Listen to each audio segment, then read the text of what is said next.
ጤና ይስጥልን ውድ ፕሮግራማችን ተከታታዮች እንደምን ቆይታችኋል? ይህ በሆፕ ቻናል ኢትዮጵያ በየሳምንቱ እየተዘጋጀ የሚቀርብላችሁ የታዳጊዎች የሰንበት ትምህርት ውይይታችን ነው።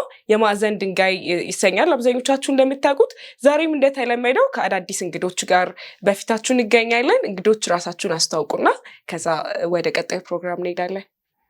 ሰላም፣ አቢጌል እባላለሁ ከኮተቤ 7ኛ ቀን አድቬንቲስት ቤተክርስቲያን። ካሌብ ዮናታን እባላለሁ ከፍለዋ 7ኛ ቀን አድቬንቲስት ቤተክርስቲያን። ዳዊት ብርሃኑ እባላለሁ ከጎፋ 7ኛ ቀን አድቬንቲስት ቤተክርስቲያን።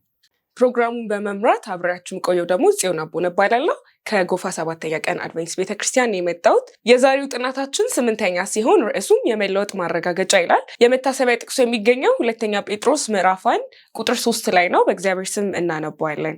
የመለኮቱ ኃይል በገዛ ክብሩና በበጎነቱ የጠራንን በማወቅ ለሕይወትና እግዚአብሔርን ለመምሰል የሚሆነውን ነገር ሁሉ ስለሰጠን በእግዚአብሔርና በጌታችን በኢየሱስ እውቀትና ጸጋ ሰላምም ይብዛላችሁ ይላል። ውይይታችንን ከመጀመራችን በፊት አጭር ጸሎት እናድርግ። እንጸልይ። ቅዱስ በሰማያት የምትኖር አባታችን እግዚአብሔር ሆይ እጅግ አድርገን እናመሰግንሃለን።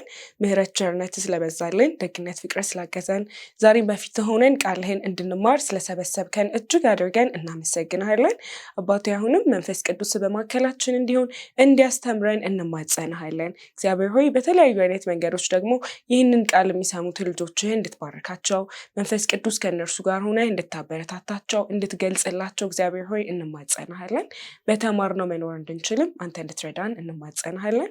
በልጅ በክርስቶስ ኢየሱስ ስም አሜን። የዛሬው ትምህርታችን እንግዲህ ፎከስ የሚያደርገው በጴጥሮስ ሕይወት ላይ ነውና ሁላችንም ጴጥሮስን እንደምናውቀው የክርስቶስ ደቀ መዝሙር የነበረ፣ ከክርስቶስ ደቀ መዝሙርነት በፊት ደግሞ አሳ አጥማጅ የነበረ ሰው ነበርና የክርስቶስ ተከታይ ከሆነ በኋላ ወይም ደቀ መዝሙሩ ከሆነ በኋላ በጣም በብዙ ፈተናዎች ውስጥ ጴጥሮስ ሲያልፍ እንመለከተዋለን።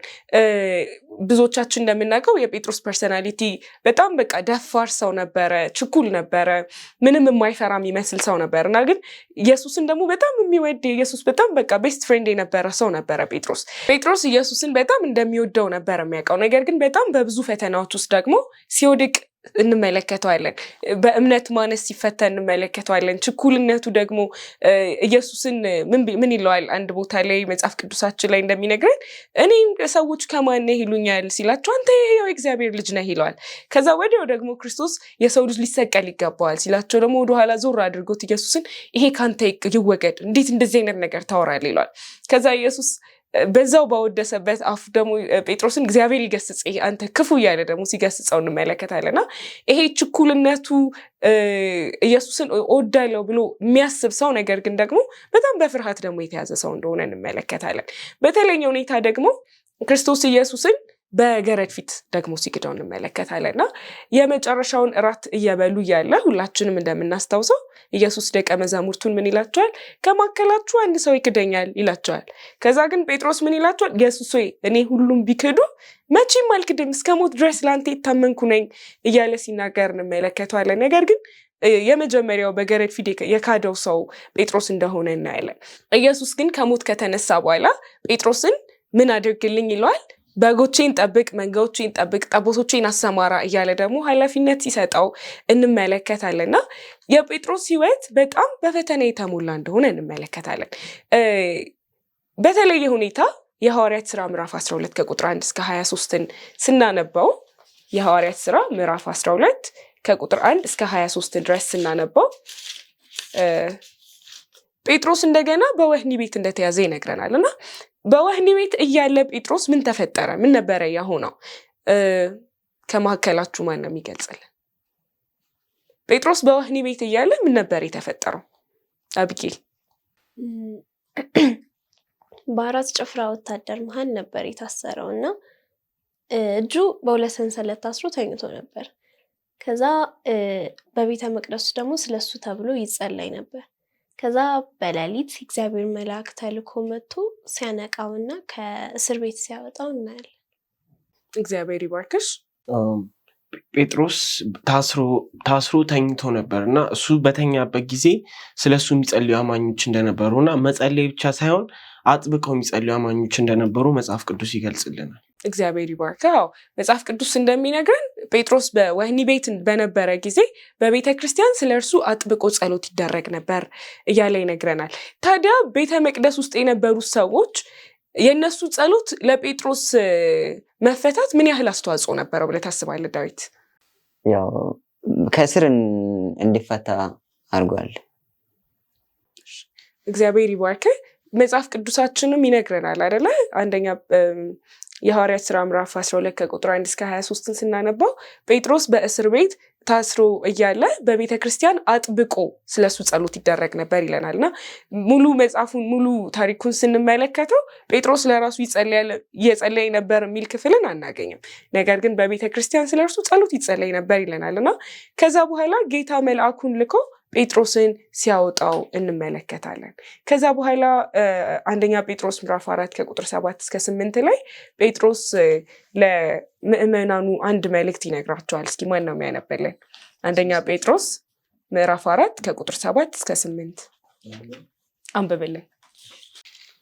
የሁሉ ነገር መጨረሻ ተቃርቧል። ስለዚህ መጸለይ እንድትችሉ ንቁ። አእምሮ ይኑራችሁ፣ ራሳችሁንም የምትገዙ ሁኑ። እግዚአብሔር ይባርክህ። ትጸልዩ ዘንድ በመጠን ኑሩ እያለ ሲነግራቸው እንመለከታለና ጸሎት ምን ያህል ህይወቱን እንዳዳነለት ጴጥሮስ ስለተመለከተ ለቤተ ክርስቲያን በጻፈው መልእክት ላይም ምን እያለ ይነግራቸዋል? ትጸልዩ ዘንድ ሁልጊዜ ንቁ እያለ በመጠን ኑሩ እያለ ለሌሎች የቤተ ክርስቲያን ሰዎች ሲነግራቸው እንመለከታለና ከዛ በተጨማሪ ደግሞ እንግዲህ ቅድም እንዳልነው ነው የጴጥሮስ ህይወት በብዙ መውደቆች ውስጥ የተሞላ ነበረ፣ መነሳቶቹም እንዳሉ ሆነው። ነገር ግን ክርስቶስ ኢየሱስ ካረገ በኋላ መንፈስ ቅዱስን ከተሞላ በኋላ ከውድቀቶቹ ከተማረ በኋላ የጴጥሮስ መልእክቶች ምን ላይ ያተኮሩ ነበሩ? በተለይ አንደኛ ጴጥሮስና ሁለተኛ ጴጥሮስን እሱ ነበረ የጻፋቸውና የእሱ መልእክቶች ምን ላይ ነበረ ያተኮሩ የነበሩት? ካሌብ። ያው መልእክቱን ስናነበው ወደ ኤዥያ የተሰደዱ አማኞች ነበሩ፣ የአይሁድ አማኞች እና ለነሱ የመጽናናት መጽሐፍ እንዲጽናኑ የጻፈላቸው ደብዳቤ አይነት መጽሐፍ እንደነበር ይነግረናል። እግዚአብሔር ይባርክ። ዳዊትስ ምን ይመስላል? ያው ላይ እንደሚመስለኝ ያው የጴጥሮስ ህይወት ዛሬም ቢሆን ቤተክርስቲያን በፈተናም ውስጥ በውድቀትም ውስጥ ሆኖ በፈተና ማለፍ እንደሚችል ቤተክርስቲያን ማለፍ እንደሚችል ያስተምረናል። ክርስቶስ በፈተናም ቢሆን በመከራም ክርስቶስ ከኛ ጋር እንዳለ ቤተክርስቲያን ማለት ያው ለሱ ለክርስቶስ የተሰጠች የታጨች እንትን ቤተክርስቲያን እንደሆነ ያስተምረናል። እግዚአብሔር እንደሚያግዘን። እግዚአብሔር ይባርክ። አቢጉስ ምን ይመስልሻል? ውጫዊና ውስጣዊ ፈተና ነበሩባቸው እና በውስጣዊ ደግሞ መናፍቅነትን በቤተ ክርስቲያን ውስጥ የሚያስተምሩ ብዙ ሰዎች ነበሩና እነሱን እንዴት ብለው ተቋቁመው ማለፍ እንደሚችሉ ከውጫዊ ፈተናቸው ደግሞ የሚደግፋቸውን ማጽናናት ነበር እየጻፈ ይልክላቸው ነበር። እግዚአብሔር ይባርካችሁ ሶስታችሁንም። እንዳላችሁት ነው በተለይ በእስያ በእምነታቸው ምክንያት እየተሰደዱ ለነበሩ ክርስቲያኖች ነበር የጻፈላቸውና እህታችን አቢጌልም እንዳለችው በውስጥም በውጭም መከራ ነበረባቸው ነሶች ወይም ፈተና ውስጥ ነበሩ። በውስጥ በቤተ መቅደሱ ውስጥ ሐሰተኛ ትምህርትን የሚያስተምሩ ሰዎች ነበሩ። ከውጭ ደግሞ ሮማውያን ክርስቲያኖችን አይወዷቸውም። ሮማውያን ብቻ አይደሉም አይሁዳውያንም ጭምር። ብቻ ክርስትናን እንደ ግል የክርስቶስ ተከታይ የነበረ የክርስትና እምነት ውስጥ የነበረ ሰው ሁሉ በወቅቱ ይጠላ ነበር እና ከዚያ ሁሉ ፈተና ውስጥ ጸንተው እንዲኖሩ ነበረ ጴጥሮስ ሲነግራቸው የምንመለከተው። ሐዋርያው ጴጥሮስ ካለፈባቸው የፈተና ህይወቶች ተነስቶ የሚያጽናና ቃልን የሚጽፍ ሰው ነው ይሆን አይደለ? ፈተናዎቹ አልሰበሩትም ወይም አልጣሉትም። ይልቁን በፈተና ውስጥ የነበሩትን ሰዎች የሚያጽናኑ ቃላቶችን ነበረ ይጽፍላቸው የነበረው። ታዲያ እኛም በእኛ ህይወት ውስጥ እግዚአብሔር ፈተና ለምን ይፈቅዳል? ከዛ ደግሞ ምንድነው ጥቅሙ ፈተና ብላችሁ ታስባላችሁ? ከዳዊት እንጀምር። ያው እዚህ ጋር ስናገር ሰንበት ትምህርታችን ላይ ፔጅ 62 ላይ እንደ ይላል ፈተና የእግዚአብሔርን ልጆች ከምድራዊ ቆሻሻ ለማንጻት በክርስቶስ ትምህርት ቤት የሚሰጥ ትምህርት አካል ነው። ፈተናዎችና መሰናክሎች ሰውን የመግራት እርሱ የመረጣቸው ዘዴዎችና ለስኬት እርሱ ያስቀመጣቸው ሁኔታዎች ናቸው ይላል። ስለዚህ ያው ከቆሻሻ ማንጻት ማለት ያው ከኃጢአት ከወደቅንበት ማድረግ ሊል ይችላል። ስለዚህ ፈተና ከሌለ ያው አማኝ ልንሆን አንችልም። እኔ አሁን ተደላድሎ ኑሮ የሁሉ ነገር በቃ ሞልቶ ምናምን በቃ ቸርችም እንደልድ ምናምን ነገር እግዚአብሔርንም እንዳላስብ ችግር ባይኖር ያው ማሰብ አልችልም። ለምን ሁሉ ነገር ሞልቷላ። እግዚአብሔር ሆይ ስጠኝ ብዬ የሚጠይቅ ነገር የለማ። ከእግዚአብሔር ጋር ያው የሚገናኝበት መንገድ የለም። ፈተና ሲኖር ግን ያንን ፈተና ለማለፍ ብዬ ሳልወድ በግድም ቢሆን ከእግዚአብሔር ጋር የሚገናኘውን መንገድ መፍጠር እችላለሁ። ስለዚህ ፈተና ማለት በቃ እኛን የሚያጠነክር ነገር ነው ብዬ ነው የማስበው። እግዚአብሔር ይባርክ። አቢጌል ምን ይመስልሻል? መጽሐፍ ቅዱሳችን ላይ ሚልክያስ 3:3 ሲናገር እንደዚህ ይላል፣ እርሱም ብርን እንደሚያነጥርና እንደ ማንጠሪያው ሰው ይቀመጣል፣ የሌዊንም ልጆች ያጠራል፣ እንደ ወርቅና እንደ ብርም ያነጥራቸዋል ይላል። እና በህይወታችን ላይ ፈተናዎች የሚመጡት እኛን የተሻለ ሰው ለማድረግ ወደ እግዚአብሔር እየተጠጋን እንድንሄድ ወደ ክርስቶስ የበለጠ እንድንጠጋ ነው እንጂ እኛ የወደቅን ሊመስለን የጣልን ሊመስለን ወይ ደግሞ እግዚአብሔር ዝም ብሎን አይደለም። እንድንጠነክር ጠንካራ ክርስቲያኖች እንድንሆን ነው ፈተናዎች ወደኛ እንዲመጡ እግዚአብሔር የሚፈቅድ። እግዚአብሔር ይባርክሽ። ካሌብስ ምን ይመስላል? ያው ስለ ፈተና ስናነሳ የጴጥሮስን ህይወት ማየት እንችላለን። ምክንያቱም ጴጥሮስ መጨረሻ ላይ እግዚአብሔር ክርስቶስ ሲያርግ ሊተማመንበት የፈለገው ሰው ነው። መንጌን ጠብቅ እያለ የሚነግረው አይነት ሰው ነው። ግን ወደኋላ የጴጥሮስን ህይወት በምንመለከትበት ጊዜ በጣም በብዙ ፈተኖች ያለፈ ሰው ነበር እና ይህ ፈተና ደግሞ ጥሎ አላስቀረውም ወይ ወድቆ እዛው እንዲቀር ያደረገው ነገር አይደለም። ምክንያቱም እግዚአብሔር ፈተናን ወደኛ ሲያመጣ እኛ እንድንፈተን ሲያረግ እኛን ለመጉዳት ሳይሆን እኛን በዛ ፈተና ውስጥ ትምህርት ሊያስተምረን ስለፈለገ። እግዚአብሔር ይባርካችሁ። ሶስታችሁንም አሪፍ አድርጋችሁ ገልጻችሁልናል። ከእናንተ ትንሽ ልጨምር የምችለው ነገር ያዕቆብ መጽሐፍ ምዕራፍ 1 ከቁጥር 2 እስከ 4 ድረስ ሄደን ስናነበው እንዲህ የሚል ቃል እናገኛለን። ያዕቆብ ምዕራፍ 1 ከቁጥር 2 እስከ 4 ላይ እንዲህ ይላል፣ ወንድሞቼ ሆይ የእምነታችሁ መፈተን ትዕግስትን እንዲያደርግላችሁ አውቃችሁ ልዩ ልዩ ፈተና ሲደርስባችሁ እንደ ሙሉ ደስታ ቁጠሩት። ትዕግስትም ምንም የሚጎድላችሁ ነገር ሳይሆን ፍጹማንና ምሉዓን ትሆኑ ዘንድ ስራውን ይፈጽም ይላልና የጴጥሮስንም ህይወት ስናየው የገባባቸው ፈተናዎች በጠቅላላ ጴጥሮስን በጣም የተሻለ ሰው ሲያደርጉት እንመለከታለንና ፍጹም እንዳደረጉትም ነው የምናየው። ምክንያቱም አስቡት፣ በገረድ ፊት የካደው ሰው ነው። አቋለው እኮ ነው፣ ምንም እኮ አላለችውም። መጽሐፉን ስናነባ አይደለ አንተ አነጋገር ያስታውቃል ከሱ ጋር ነበርክ ስትለው እኔ አላውቀውም ብሎ ጭራሽ ምን ማድረግ ጀመረ ይላል? መሳደብ ጀመረ ይላል መጽሐፍ ቅዱስ። ነገር ግን ገና ለገና የኢየሱስ ወገን ነህ መባልን የፈራ ሰውዬ በኋላ ላይ አይዘቅዝቃችሁ ስቀሉኝ እንጂ እንደ ክርስቶስ እንኳን አልሰቀልም ያለ ሰው ሆነ። ከዛ ለብዙ ሰዎች ደግሞ የሚያጽናና ቃልን የሚጽፍ ሰው ሆነና በተለያዩ አይነት ፈተናዎች ውስጥ ስናልፍ እኛን የተሻሉ ሰው ያደርገናል እንጂ ሰብሮ የሚጥለን እንዳልሆነ እንመለከታለን። ነገር ግን ጴጥሮስን የተሻለ ሰው ያደረገው ከክርስቶስ ጋር መጣበቁ ነው። አስቡት፣ ይሁዳም እኮ ተመሳሳይ ሁኔታ ውስጥ ነበር የነበረው። ይሁዳም እኮ ክርስቶስን ክዶታል። ነገር ግን የይሁዳና የጴጥሮስ ለየት የሚያደርገው ጴጥሮስ እየተሳሳተም ቢሆን ሁልጊዜ ክርስቶስ እግር ስር ነው።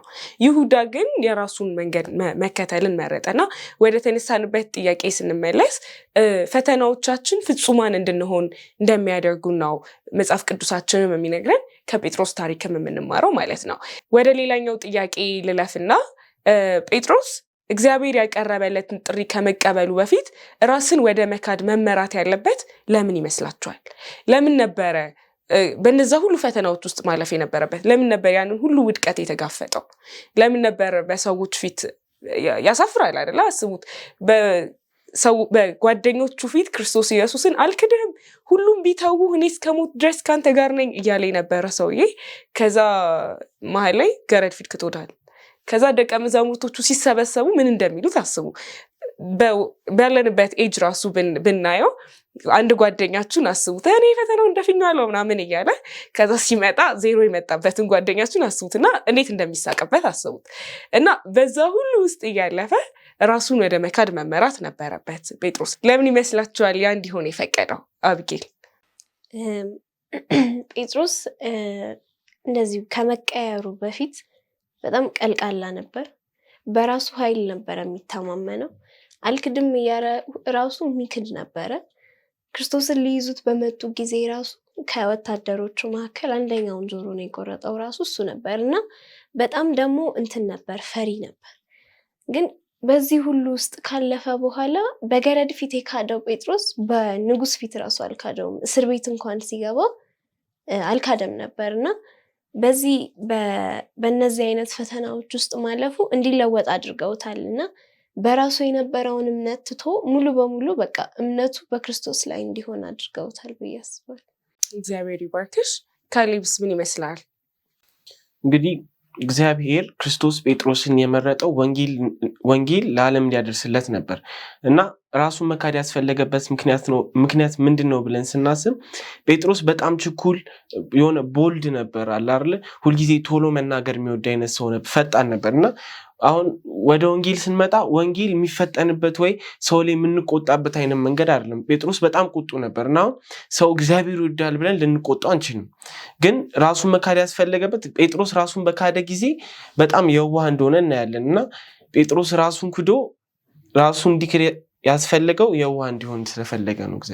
እግዚአብሔር ይባርክ። ካሌብ፣ ዳዊትስ ምን ይመስልሃል? ለምን ይመስላል በዛ ሁሉ ፈተና ውስጥ እንዲያልፍ እግዚአብሔር የፈቀደው?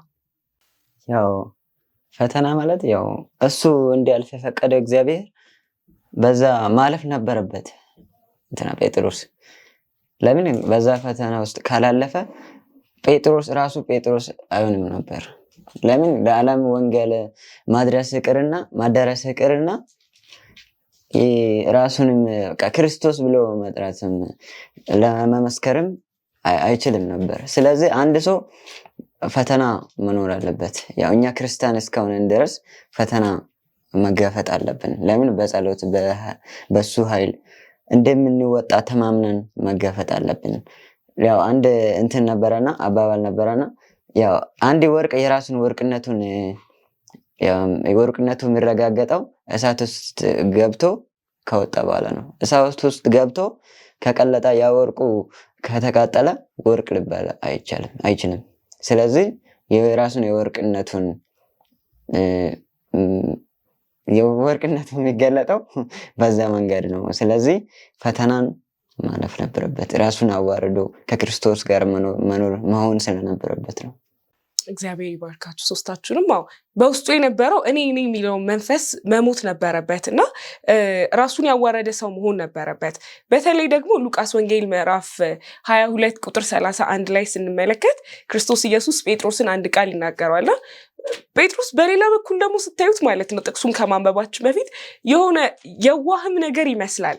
እንግዲህ አስቡት ይሄንን ቃል አሁን የምናነባውን ቃል ሉቃስ ወንጌል ምዕራፍ 22 ላይ የተጻፈውን እንዲህ ይላል፣ ስምዖን ሆይ እነሆ ሰይጣን እንደ ስንዴ ሊያበጥራችሁ ለመነ፣ እኔ ግን እምነትህ እንዳይጠፋ ስላንተ አማለድኩ፣ አንተም በተመለስክ ጊዜ ወንድሞችህን አጽና አለው ይላልና ይሄንን የተናገረው ምን ሰዓት ላይ ነው? እግራቸውን ሊያጥባቸው ያሰበበት ሰዓት ላይ ነው አለ ክርስቶስ።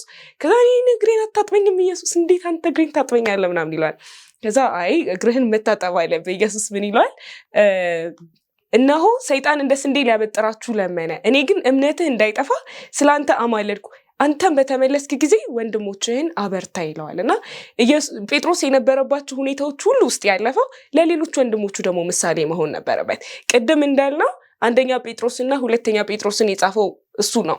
ከዛ ሲጽፍላቸው ግን በፈተና ውስጥ በልዩ ልዩ ፈተና ውስጥ እያለፉ እንኳን ቢሆን በክርስቶስ ላይ እንዲደገፉ ነበረ ሲነግራቸው የነበረው። በተለይ ደግሞ አንደኛ ጴጥሮስ ምዕራፍ 5 ከቁጥር 6 እስከ 7 ላይ ጴጥሮስ ለክርስቲያኖቹ እንዲህ የሚል መልእክትን ይነግራቸዋል። እርሱ ስለ እናንተ ያስባልና የሚያስጨንቃችሁን ሁሉ ምን አድርጉት ይላቸዋል፣ በእርሱ ላይ ጣሉት እያለ በእግዚአብሔር ላይ መደገፍ እንዳለባቸው፣ በሚያስጨንቃቸው በፈተናዎቻቸው ሁሉ እግዚአብሔርን ማስቀደም እንዳለባቸው ሲናገር እንመለከተዋለን። ሌላኛው ጥያቄ ደግሞ ጴጥሮስ ምዕመናን ፍጽምናን እንዲያገኙ ምን እንዲያደርጉ ነበር የነገራቸው? ምን አድርጉ ብሎ አዘዛቸው? የካሌብ ጥያቄ ነው። የካሌብ እስኪ መልስልን ይሄንን። ጴጥሮስ በሁለተኛ ጴጥሮስ 1:4-8 ላይ ትጋትን፣ እምነትን፣ በጎነትን፣ እውቀትን፣ ራስን መግዛት፣ መጽናትን፣ እግዚአብሔርን መምሰል፣ የወንድማማቾች መዋደድን፣ ፍቅርን እነዚህን ፍሬቢስ ከመሆን ይጠብቃቸዋል ብሎ ለህዝቡ ይነግራቸው ነበር። እግዚአብሔር ይባርክ። ሁለተኛ ጴጥሮስ ምዕራፍ 1 ላይ ጴጥሮስ ለህዝቡ መልእክትን ያስተላልፋል አይደለ? እስኪ ቃል በቃል እናንብበው። ዳዊት አንብበልን። ሁለተኛ ጴጥሮስ ምዕራፍ 1 ከቁጥር 4-8 አንብበልን። ከክፉ ምኞት የተነሳ በዓለም ካለው ምግባረ ብልሹ ህይወት አምልጣችሁ ከመለኮታዊ ባህሪ ተካፋዮች እንድትሆኑ በእነዚህ ነገሮች አማካኝነት እጅግ ታላቅና ክቡር የሆነው ተስፋ ሰጥቷልና በዚህም ምክንያት በሙሉ ትጋት በእምነታችሁ ላይ በጎነትን ለመጨመር ጣሩ። በበጎነት ላይ እውቀትን፣ በእውቀት ላይ ራስን መግዛት፣ ራስን በመግዛት ላይ መጽናትን፣ በመጽናት ላይ እውነተኛ መንፈሳዊነትን፣ በእውነተኛ መንፈሳዊነት ላይ ወንድማዊ መተሳሰብን፣ በወንድማዊ መተሳሰብ ላይ ፍቅርን ጨምሩ። እግዚአብሔር ይባርካችሁ ሁለታችሁንም። ጴጥሮስ ለምዕመናኑ በኤዥያ ለነበሩት ምዕመናን ፍጹማን መሆን እንዲችሉ እነዚህን ነገሮች እንዲያደርጉ ሲነግራቸው እንመለከታለን። እምነትን፣ ትጋትን፣ እውቀትን፣ ራስን መግዛትን፣ እግዚአብሔርን መምሰልን፣ ፍቅርን አድርጉ ይላቸውና መጨረሻ ላይ ምን ይላቸዋል? እነዚህ ነገሮች ለእናንተ ሆኖ ቢበዙ በጌታችን በኢየሱስ ክርስቶስ እውቀት ስራ ፈቶችና ፍሬ ቢሶች እንዳትሆኑ ያደርጓቸዋል። ስለዚህ ይሄ ለእያንዳንዳችንም ነው ጴጥሮስ እየተናገረ ያለው። ስለዚህ እያንዳንዳችን በእግዚአብሔር ፊት ትጋትን ማሳየት፣ እምነትን ማሳየት እንዳለብን፣ ፍቅርን፣ ራስን መግዛትን፣ እውቀትን፣ የእግዚአብሔርን ቃል ማንበብን እንዳለብን ጴጥሮስ በዘመኑ ለነበሩ ክርስቲያኖችም ለእኛም ይነግረናል ማለት ነው። ነገር ግን እንደዚህ አይነት ማቹሪቲ የመጣው እንደዚህ አይነት መንፈሳዊነት የመጣው ግን ጴጥሮስ ከምን ውስጥ ካለፈ በኋላ ነው? ከፈተናዎች ውስጥ ካለፈ በኋላ ነው። ከዛ በተጨማሪ ደግሞ ጴጥሮስ ህይወት ውስጥ በጣም ብዙ ታምራቶች ደግሞ ሲደረጉ እንመለከታለን መጽሐፍ ቅዱስ ላይ። ውድቀቱን ብቻ ነግሮን አይደለም የሚያበቃው አይደለ? የጴጥሮስ ህይወት ውስጥ ምን ታምራቶች ተፈጽመው ነበረ? አቢጌል። በመጀመሪያ ክርስቶስ ና ብሎት በውሃ ላይ ተራምዷል። ከዛ አሁን ታሪካችን ላይ እንዳለው የሰንበት ትምህርቱ ዋና ክፍል የሆነው ከእስር ቤት አምልጧል። ከዛ ሁሉ ጠባቂ አምልጦ ወጥቷል። መንፈስ ቅዱስ ከወረደለት በኋላ ደግሞ ሽባንም ፈውሷል። እነዚህ መጥቀስ እንችላለን።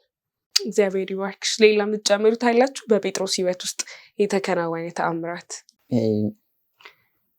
አሁን ለምሳሌ በጴጥሮስ ህይወት ክርስቶስ ኢየሱስ ያድናል ብሎ ማውራት በንጉሶች ፊት፣ በአይሁዳውያን ፊት ማውራት የማይታሰብ አይደለም። ለምን? ክዶ ነበር ከዚህ በፊት ማለት ነው። ክዶ የነበረው ጴጥሮስ ተቀይሮ ምን አለ? እናንተ ያሳቀራችሁ ክርስቶስ እንደዚህ ተነስቷል፣ ወደ ሰማይ ያርጓል ምናምን ብሎ እየነገራቸው ነበር። ያም አንድ ተአምራት ነው። በሱ የማይታሰብ ነው። ክርስቶስን ከተቀበለ በኋላ ራሱ ከተቀየረ በኋላ ያንን ነገር ማድረግ ትችላል። እግዚአብሔር ይባርክ። ካሌብ የምትጨምረው አለ? በጴጥሮስ ህይወት ብዙ ታምራቶች ተደርገዋል። እናም አሁን ራሱ ከመሪ ጥቅሳችን ራሱ ይሄ ራሱ አንድ ትልቅ ታምራት ነው ልናየው የሚችለው ነገር። ምክንያቱም ስናነበው ጴጥሮስ በሁለት ሰንሰለት ታስሮ ከሁለት ወታደሮች መካከል ተኝቶ ነበር ይላል። እንግዲህ በዛ ሰዓት የነበረውን ቴንሽን ልናየው እንችላለን። ምክንያቱም ከዚህ በፊት ካነበብነው ወደ ላይ ወጥተን ያዕቆብ በሰይፍ ተገድሎ ነበር እና ጴጥሮስ ምን ያህል መፍራት እንዳለበት ማየት እንችላለን። ምክንያቱም እኛ ራሳችን በዛ ቦታ ውስጥ ብንሆን በጣም መፍራት ነበረበት፣ ግን እሱ ተኝቶ ነበር እና እንደዛም ሆኖ ጴጥሮስ ከዛ እስር ቤት እግዚአብሔር አስመልጦታል እና ይህም ሌላ አንድ ትልቅ ታምር መሆን እንደሚችል እናያለን።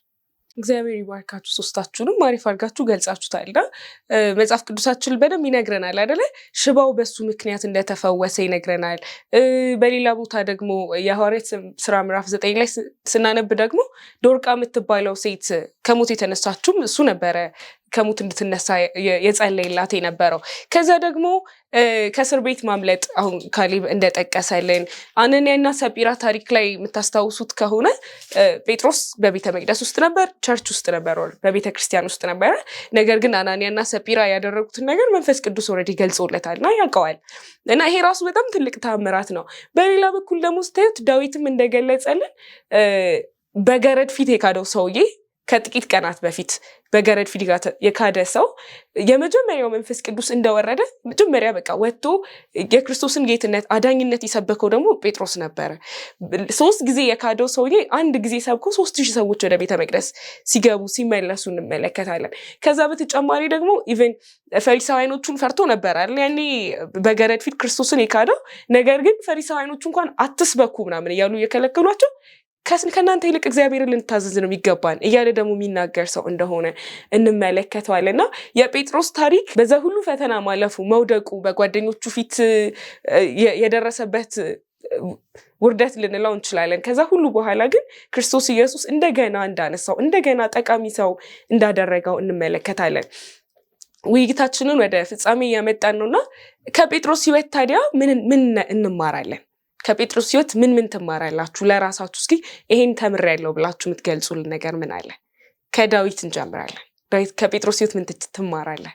እኔ ከጴጥሮስ ሕይወት የሚማረው አንደኛ ያው ክርስቶስ ደካሞችን ብንሆን እንደሚወደን፣ ኃጢአተኛውን እንደሚወድ ኃጢአቱን ግን እንደሚጠላ፣ እኛ ከና ኃጢአታችን እንደወደደ በደሙም እንዳነጻን እያበረታተን ከኛ ጋር እንደሆነ ዝቅ ብሎ እኛን መስሎ ከኛ ጋር እንደሆነ እንደ ጴጥሮስ ቢወድቅም ሁለተኛ ዳግመኛ ተመልሼ እንደሚቆም በወደኩበት ቦታ ሆኜ እንደማልቀር ወደኩ፣ ከዛ ተነስቼ ደግሞ የክርስቶስ አዳኝነትን እንደገና መስበክ ጀመርኩ። የዘላለምን ሕይወት አገኘው ብዬ ነው።